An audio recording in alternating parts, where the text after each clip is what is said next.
आपका अपना YouTube channel youth सफलता एक्सप्रेस में एक बार फिर से आपका स्वागत है। आइए आज देखेंगे एसएससी जीडी का क्वेश्चन मॉक टेस्ट पहला। चलिए जीके जीएस का पहला क्वेश्चन देखते हैं क्या कहता है सूर्य के प्रकाश की लाल और हरे रंग की तरंग दैर्ध्य के अलावा महासागरों में जल के अणुओं द्वारा सूर्य के प्रकाश की अन्य कौन से रंग की तरंगदैर्ध्य अवशोषित की जाती है। तो इसका सही जवाब क्या हो जाएगा।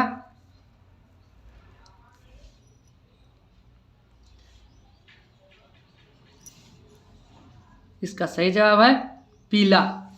आगे देखते हैं अगला क्वेश्चन। कलाकारों को प्रदर्शन कला में योगदान के लिए किस वर्ष संगीत नाटक अकादमी पुरस्कार दिया जाता है। तो नाटक संगीत अकादमी की शुरुआत कब से हुआ। तो इसका सही जवाब हो जाएगा 1952। चलिए अगला क्वेश्चन देखते हैं। स्वतंत्रता के बाद निम्नलिखित में से कौन किसी भी खेल में भारत का पहला विश्व चैंपियन था। स्वतंत्रता के बाद निम्नलिखित में से कौन किसी भी खेल में भारत का पहला विश्व चैंपियन था। तो इसका सही जवाब क्या हो जाएगा विल्सन जोन्स। आगे देखते हैं। निम्नलिखित में से कौन एक स्वपोषी ऑटोट्रॉफ है। तो इसका सही जवाब क्या हो जाएगा। इसका सही जवाब हो जाएगा पौधा। आगे देखते हैं। जनपद गीते जिसमें बांसवाना के वचन शामिल है राज्य किससे संबंधित है। तो इसका सही जवाब क्या हो जाएगा आपका कर्नाटक। आगे देखते हैं। निम्नलिखित में से कौन सा हमारे आहार का एक गैर पचनीय भाग है जो पाचन तंत्र के स्वास्थ्य के लिए आवश्यक है। तो इसका सही जवाब क्या हो जाएगा। इसका सही जवाब हो जाएगा खाद्य रेशे। आगे देखते हैं।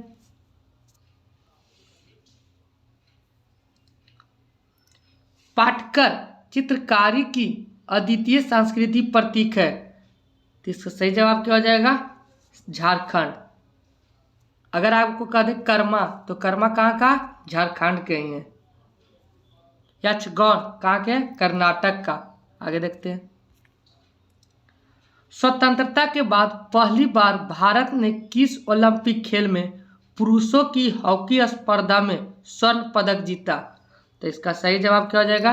इसका सही जवाब हो जाएगा लंदन के खेल में। आगे देखते हैं। पश्चिम बंगाल में इनमें से किस एक्सपोर्ट प्रोसेसिंग जोन की स्थापना की गई। तो इसका सही जवाब क्या हो जाएगा। इसका सही जवाब है फाल्टा में। आगे देखते हैं। भारतीय संविधान का कौन सा अनुच्छेद यह घोषणा करता है कि भारतीय संविधान 1950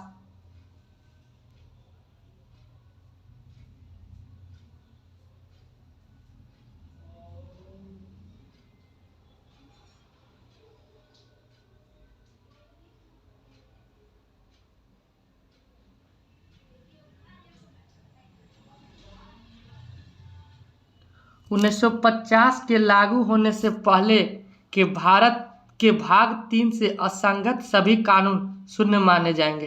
तो इसका सही जवाब क्या हो जाएगा 13। आगे देखते हैं। निम्नलिखित में से कौन सा भारत में सबसे पुराना स्टॉक एक्सचेंज है। सबसे पुराना स्टॉक एक्सचेंज कौन सा है। तो इसका सही जवाब हो जाएगा BSE। आगे देखते हैं।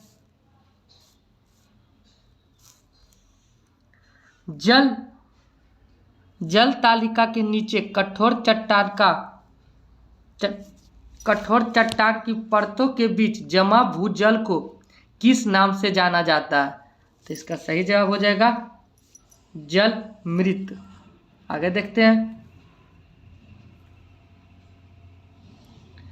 जब चींटी काटती है तो यह त्वचा में एक अम्लीय तरल प्रविष्ट कर देती है, जिसे बेअसर करने के लिए त्वचा पर निम्नलिखित में से क्या लगाया जाना चाहिए?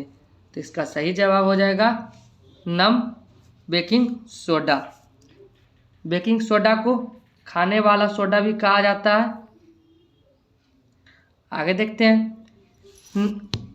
कहता है एक बृहद पेशी सीट छाती गुहा के तल का निर्माण करती है, तो कौन सा है? इसका सही जवाब हो जाएगा डायमाफ्राम। डायमाफ्राम नामक एक बृहद पेशी सीट छाती गुहा के तल का निर्माण करती है। आगे देखते हैं। निम्नलिखित में से किस प्रधानमंत्री ने 1985 में अखिल असम गण संग्राम परिषद के साथ असम समझौता पर हस्ताक्षर किए? तो इसका सही जवाब क्या हो जाएगा? इसका सही जवाब हो जाएगा राजीव गांधी। राजीव गांधी की मृत्यु कब हुआ? 1991 में। आगे देखते हैं।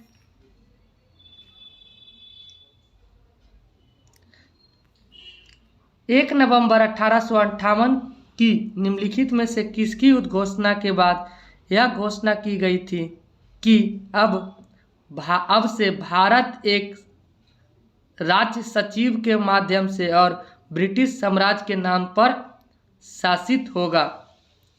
तो इसका सही जवाब क्या हो जाएगा? इसका सही जवाब हो जाएगा रानी विक्टोरिया। आगे देखते हैं। मस्तान शाह वली की बंदरगाह पर आयोजित होने वाला मेला निम्नलिखित में से कौन सा है? तो इसका सही जवाब क्या हो जाएगा? इसका सही जवाब हो जाएगा धामोनी उर्स। आगे देखते हैं। तराइन की पहली लड़ाई किस वर्ष हुआ? तो तराइन की पहली लड़ाई किस वर्ष हुआ? 1991। अगर आपसे पूछता है कि तराइन की दूसरी लड़ाई कब हुई, तो 1192। किसके किसके बीच हुआ? मोहम्मद गौरी और पृथ्वीराज चौहान के बीच। पहली लड़ाई में पृथ्वीराज चौहान की जीत हुई और मोहम्मद गौरी की हार। अगर पूछेगा दूसरा युद्ध में क्या हुआ, तो मोहम्मद गौरी की जीत और पृथ्वीराज चौहान की हार हुई। चलिए आगे देखते हैं। भारतीय संविधान का निम्नलिखित में से कौन सा अनुच्छेद हमें धन विधेयक का विवरण देता है? तो धन विधेयक कितना में है? अनुच्छेद 110। धन विधेयक कहाँ पेश किया जाता है? तो लोकसभा में। अगर पूछेगा वित्त विधेयक, वित्त विधेयक, तो ये हो जाएगा 112। ये क्या है? 103। ये राष्ट्रपति अध्यादेश जारी करता है। अध्यादेश जारी करता है कितना में? अनुच्छेद 123 में। कौन? राष्ट्रपति। आगे देखते हैं। अगर आपसे पूछ दे कि 213 ये क्या है, तो इसमें राज्यपाल अध्यादेश जारी करता है। आगे देखते हैं। सिपाही विद्रोह किस वर्ष समाप्त हुआ? तो सिपाही विद्रोह किस वर्ष समाप्त हुआ? 1858 में। अगर पूछेगा सिपाही विद्रोह को और किस नाम से जाना जाता है, तो 1857 की क्रांति। अगर पूछेगा आपसे कि सिपाही विद्रोह की शुरुआत कब हुआ, तो 1857 में, 10 मई 1857 को। Thank you. अच्छा लगे तो लाइक, शेयर और सब्सक्राइब जरूर कीजिए हमारे यूट्यूब चैनल यूथ सफलता एक्सप्रेस को।